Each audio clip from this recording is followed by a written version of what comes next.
Olá, bom dia, boa tarde, boa noite. Eu sou Ricardo Pacheco, sou advogado, sou professor de história e nas horas livres eu sou fotógrafo de vida silvestre, né? Muito bom estar aqui com vocês mais uma vez.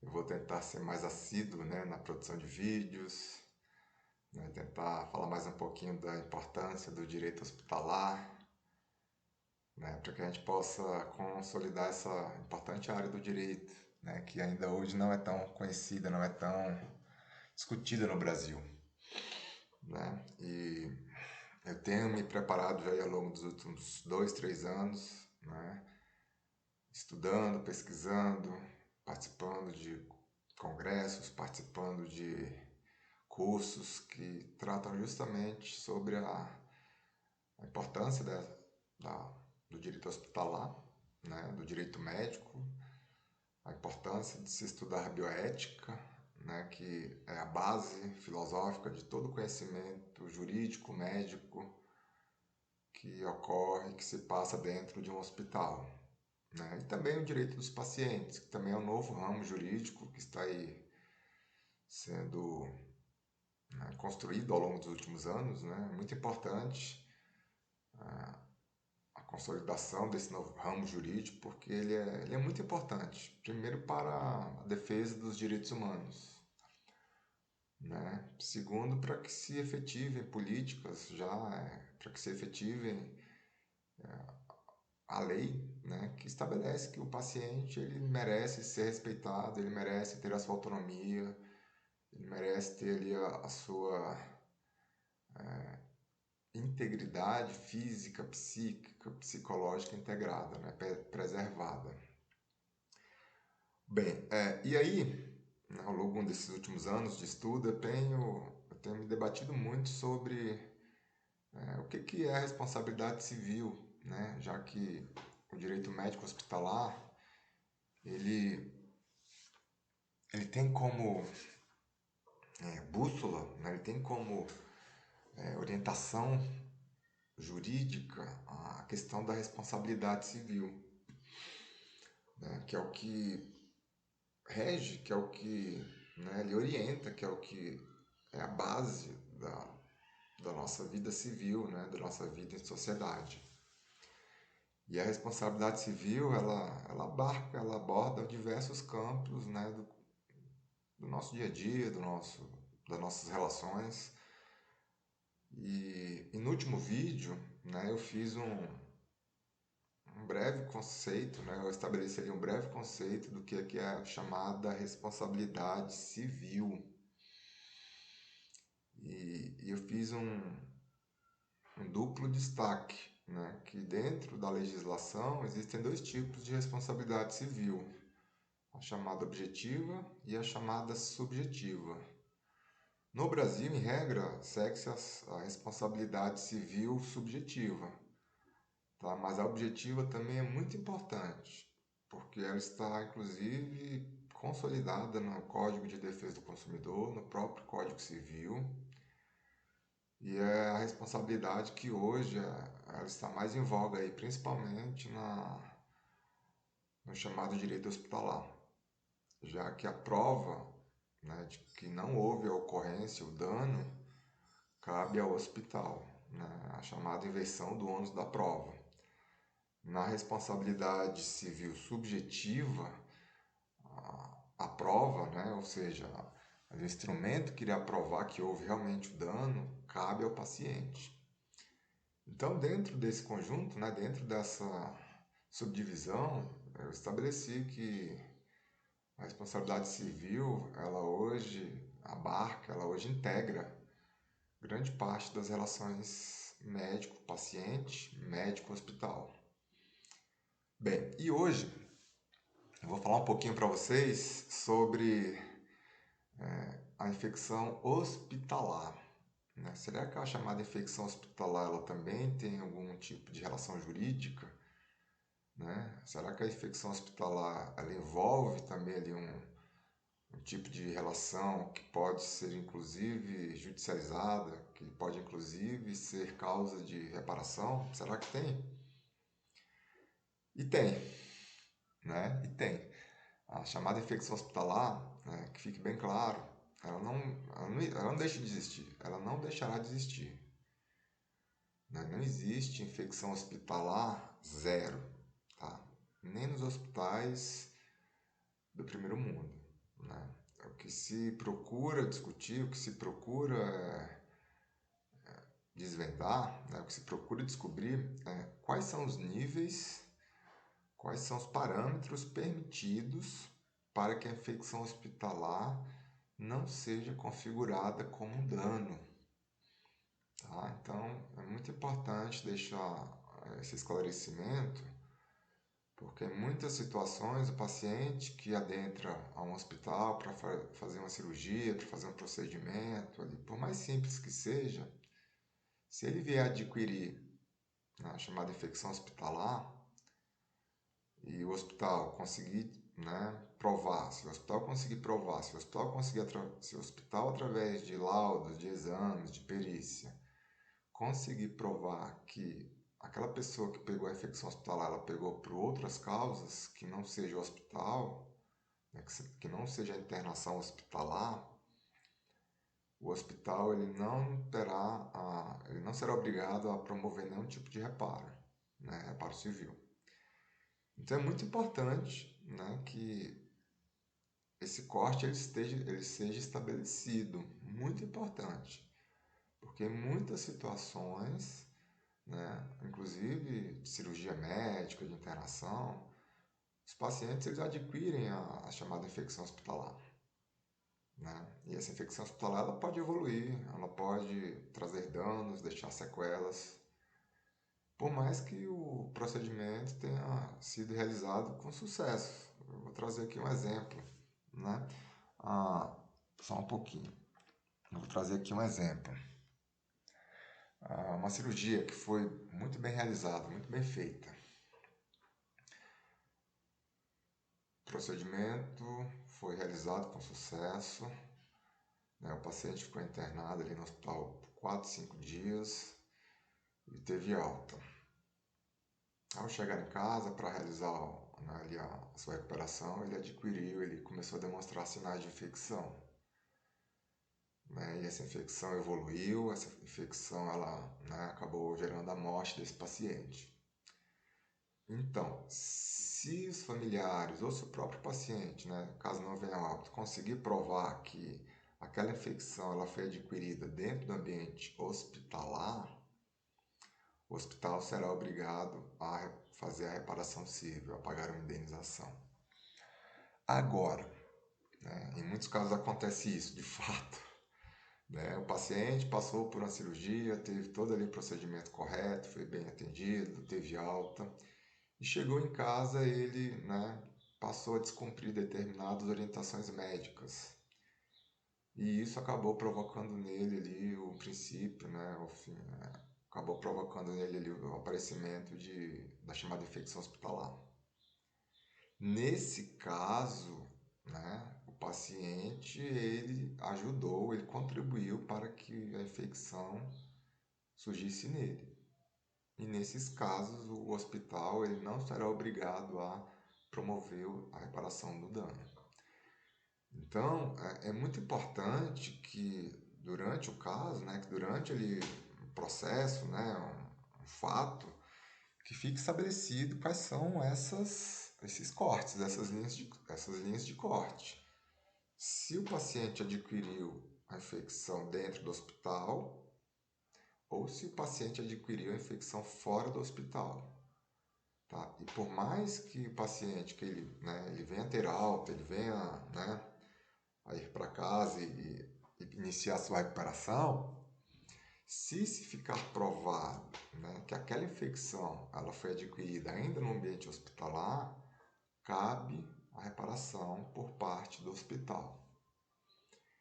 E aqui entra no conteúdo do primeiro vídeo que eu falei, né, que nesses casos, né, do paciente vier a contrair uma infecção hospitalar, a responsabilidade, na grande maioria dos casos, ela é objetiva, né? cabe apenas ao paciente, à sua família, provar que houve um nexo de causalidade entre a conduta e o resultado.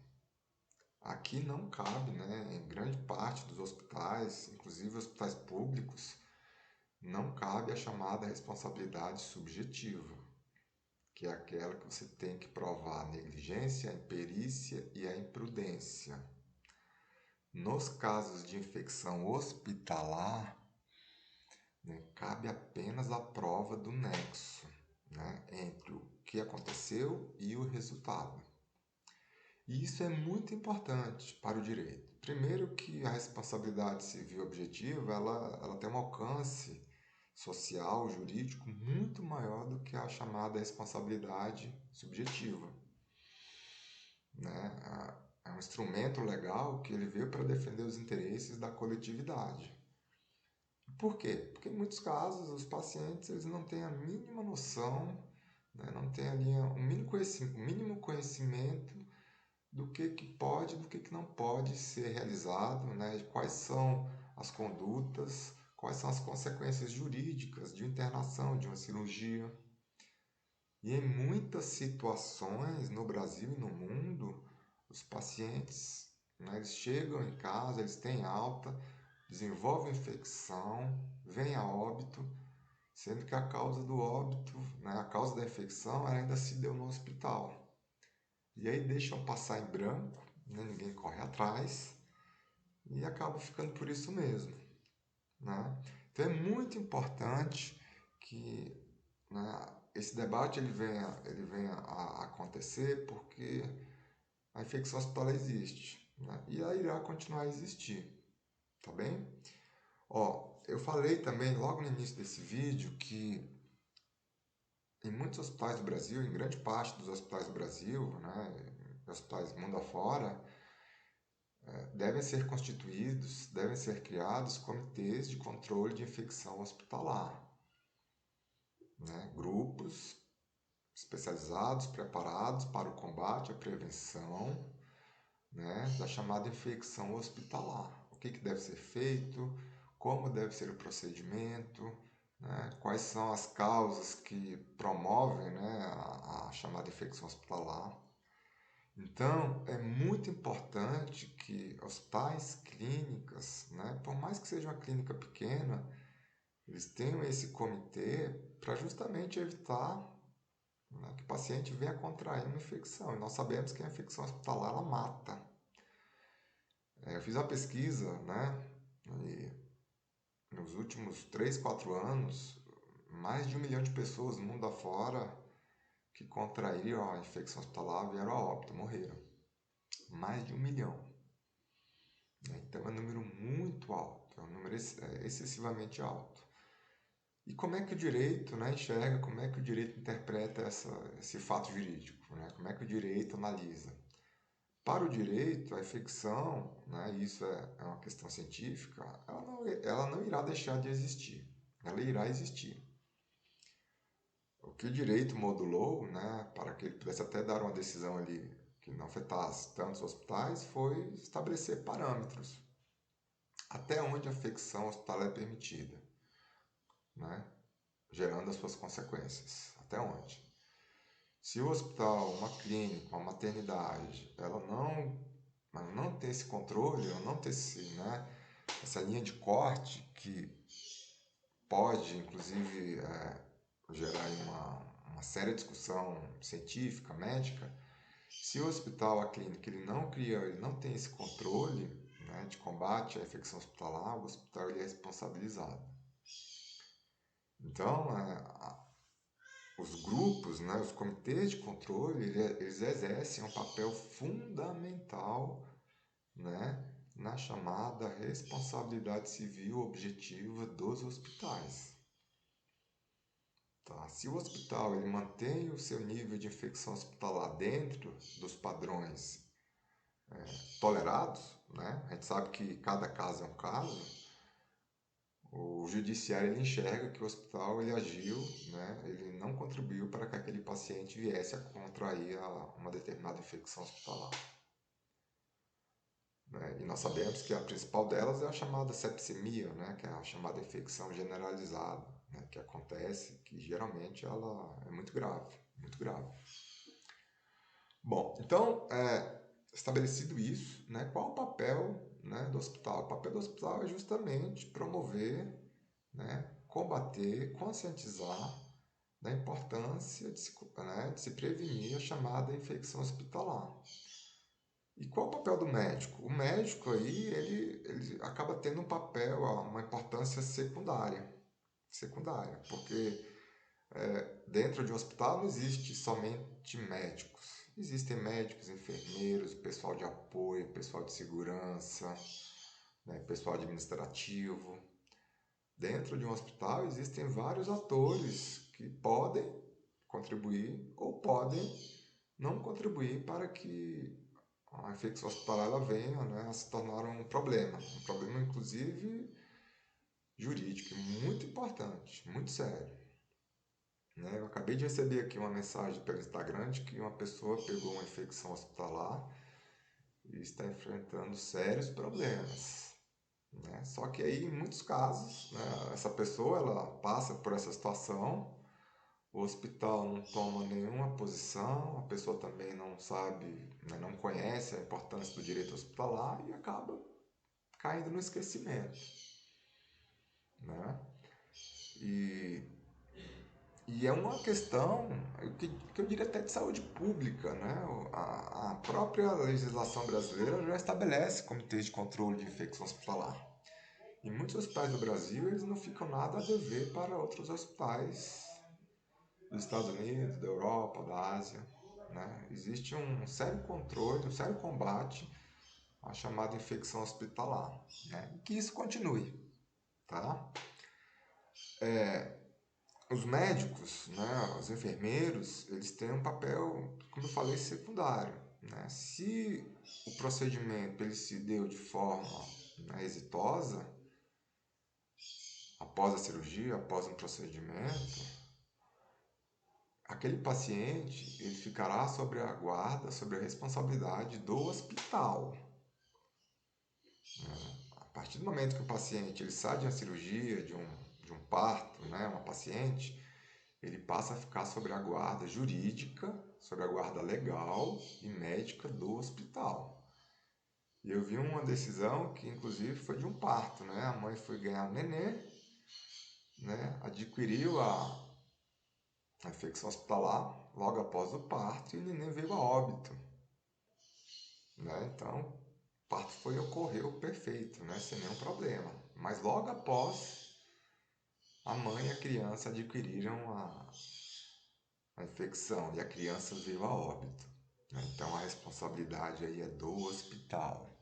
Né? Então, é muito importante que esse debate ele alcance o maior número de pessoas, né, Brasil afora, porque em muitos casos essas situações elas passam desapercebidas. Né? Os pacientes eles não têm consciência, eles não sabem o que pode ser feito. E é por isso que é importante um advogado especializado em direito médico hospitalar venha aqui a público, né, bem esclarecer quais são os caminhos, o que pode ser feito, né, qual o papel de cada ator nesse jogo, né, qual o papel dos players nesse jogo, para que esse tipo de ocorrência ele venha a diminuir. Né? Eu já falei, tenho falado sempre isso, que o Brasil é um dos países que mais se judicializa a saúde, em todos os aspectos. Tanto do aspecto prático, médico, né? Erros, enfim, negligências, imperícias, como do aspecto contratual, relacionado aos planos privados de saúde. Então, muitas pessoas elas procuram um advogado que é importante conhecer um advogado, né? E principalmente um advogado especialista. Porque o direito médico ele vai muito além, né? Ele está muito além dessas questões meramente, enfim, práticas. O direito médico ele tenta estabelecer, ele procura criar uma cultura, né, de proteção legal para os hospitais, médicos, enfermeiros, e aí entra a chamada governança corporativa, e também procura criar uma cultura de proteção, né, aos interesses dos pacientes. Então, o advogado ele estabelece essa ponte entre hospital, médico e paciente. O advogado especialista em direito médico hospitalar será a pessoa capacitada para esclarecer tanto para os médicos a importância de se seguir a lei, né, de se cumprir ali o que está estabelecido nos códigos de ética, né, na própria legislação civil e consumerista, como para os pacientes, que em muitos casos recorrem a um advogado que não tem o mínimo de conhecimento em bioética, né, não tem o mínimo de conhecimento ali na relação médico-paciente, paciente-hospital e em muitos casos ali não obtém o êxito, não obtém o sucesso. Então é muito importante que se você tem algum tipo de problema, se você tem algum tipo de dúvida, procure um advogado especialista. Assim como um advogado criminalista irá defender um cliente, um réu, preso por algum crime, o advogado especialista em direito médico hospitalar ele irá orientar, né, irá fazer a compreensão devida jurídica para os assuntos relacionados, né, a médico-paciente, médico-hospital, paciente-hospital. E como eu falei, né, uma base para que esse profissional ele possa contribuir de maneira correta, eficiente, justa para a relação médico-paciente, paciente-hospital é o estudo da bioética, que aqui envolve outras questões, que inclusive também envolve conduta médica, né? Eutanásia, ortotanásia, suicídio, aborto, né? O Brasil é um dos países que mais praticam aborto no mundo, né? O aborto é legal, juridicamente, a não ser em caso de estupro ou perigo para a mãe, e aí é uma questão penal, né? E é importante que os médicos, né, procurem se conscientizar, procurem trazer ao entendimento para o seu trabalho dos aspectos legais, né? Bom, então, gente, basicamente seria isso, tá? A infecção hospitalar, ela exerce um papel muito importante na responsabilidade civil dos hospitais, né? Cabem aos hospitais criarem comitês de segurança, comitês de prevenção à infecção hospitalar, para que eles não venham a responder juridicamente por pacientes que adquiriram, né, que pegaram ou até vieram a óbito decorrentes de uma infecção hospitalar. E também cabe ao paciente, né, seguir as orientações médicas para que ele não adquira a infecção hospitalar e depois queira imputar a infecção sobre o hospital, em cima do hospital, né? E aqui eu dei um exemplo outro dia do caso da sonda, né? O paciente ele passou por uma cirurgia, teve alta, chegou em casa, 2 dias depois ele tirou a sonda, sendo que o médico havia solicitado para ele tirar a sonda depois de uma semana. E aí com 2 dias ele retirou a sonda. A retirada da sonda acabou provocando a infecção hospitalar. Ficou grave, voltou para o hospital, né? Mas depois acabou ficando bom. E depois ele quis, né, recorrer ao judiciário dizendo que ele pegou a infecção hospitalar dentro do hospital, sendo que ele pegou a infecção hospitalar na sua residência. E o hospital conseguiu provar que ele havia retirado a sonda antes do prazo previsto, né? Então o hospital ele se desonerou. Então são casos que, enfim, as pessoas têm que ficar atentas, têm que ficar espertas, porque uma situação ela pode mudar todo o jogo, né? Uma situação ela pode mudar todo o complexo, toda a relação jurídica que acontece entre hospital, cliente, paciente, médico, né? Bem, eu quero deixar aqui o meu agradecimento, tá? Esse vídeo ele está ao mesmo tempo aqui no Instagram, estou ao vivo. Eu estou também gravando aqui um vídeo para o YouTube. Depois, quem quiser me seguir, me siga lá no canal do YouTube. É Ricardo Pacheco Advocacia, tá? O meu canal, onde eu abordo várias questões do direito médico hospitalar, né? Abordo muitas questões da bioética, já falei de suicídio, já falei de aborto, já falei de eutanásia, né? Então me sigam lá, que lá tem muito material bom, né? E aqui também no Instagram, se você puder compartilhar essa live, né? Se você tiver algum interesse, compartilhe, é importante.